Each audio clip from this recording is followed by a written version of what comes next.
Hello बच्चों, कैसे हैं आप सब। आज हम नेपाल के संविधान के निर्माण की एक छोटी सी कहानी जानेंगे।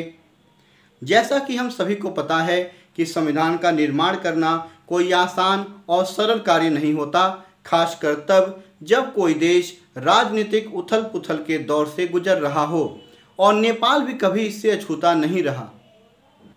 1948 के बाद से नेपाल में 5 संविधान बनाए जा चुके हैं। 1948, 1951, 1959, 1962 और 1990 में। लेकिन ये सभी संविधान नेपाल नरेश द्वारा प्रदान किए गए थे।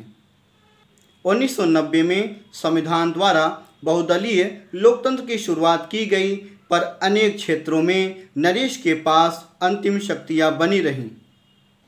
पिछले वर्षों में नेपाल में सरकार और राजनीति की पुनर्संरचना के लिए सशस्त्र राजनीतिक आंदोलन चल रहा था, और उसमें प्रमुख मुद्दा यही था कि संविधान में राजा की भूमिका क्या होनी चाहिए।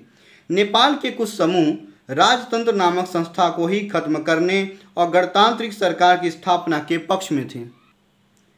कुछ लोगों का मानना था कि राजा की सीमित भूमिका के साथ संवैधानिक राजतंत्र का बने रहना उपयोगी रहेगा। स्वयं राजा भी उन शक्तियों को छोड़ने के लिए तैयार नहीं हो रहे थे। राजा ने अक्टूबर 2002 में समस्त शक्तियों को अपने हाथों में ले लिया। बहुत सारे राजनीतिक दल और संगठन एक नई संविधान सभा के गठन की मांग कर रहे थे। नेपाली कम्युनिस्ट पार्टी माओवादी जनता द्वारा चुनी गई संविधान सभा के संघर्ष में सबसे आगे थी।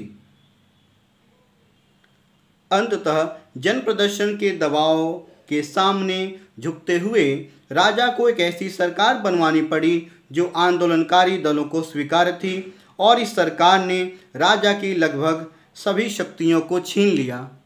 2008 में नेपाल ने राजतंत्र को खत्म किया और लोकतांत्रिक गणराज्य बन गया।